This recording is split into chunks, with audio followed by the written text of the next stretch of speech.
കർത്താവേ, അവസാനത്തെ പാഠം കാണാതെ പഠിച്ചുകൊണ്ട് ചെന്നില്ലെങ്കിൽ ഇന്ന് അടിയാ. തൊടയിലൊരു പാള വെച്ച് കെട്ടിക്കോളാ. പുസ്തകമൊക്കെ സർക്കാർ സർവീസ് പോലെ ആയല്ലോടാ. എന്നാ പറയാനാ, എല്ലാം കുത്തഴിഞ്ഞു.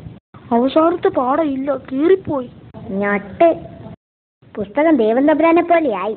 ആദിയുമില്ല അറുതിയുമില്ല. ആദിയുണ്ട്, വയറ്റിലാന്നേ ഉള്ളൂ. മുട്ടേടെ വീട്ടിൽ ചെന്ന് അവന്റെ പുസ്തകം നോക്കി പഠിക്കാം.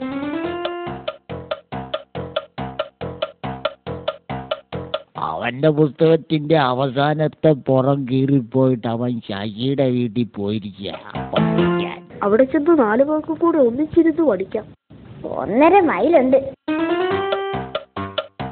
ഇവിടുത്തെ ചെറുക്കന്റെ പുസ്തകത്തിന് അവസാനത്തെ പുറമില്ലാഞ്ഞിട്ട് എല്ലാവരും കൂടെ നിർമ്മലേരെ വീട്ടിലോട്ട് പോയിരിക്കുക.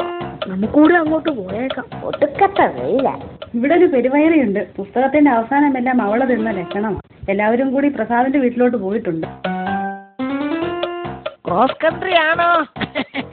ഇവിടുത്തെ ചെറുക്കന്റെ പുസ്തകത്തിൽ അവസാനത്തെ പാഠം ഇല്ലാഞ്ഞിട്ട് എല്ലാവരും കൂടി ബോവന്റെയും മോളുടെയും പുസ്തകം നോക്കി പഠിക്കാൻ പോയിരിക്കുകയാണ്.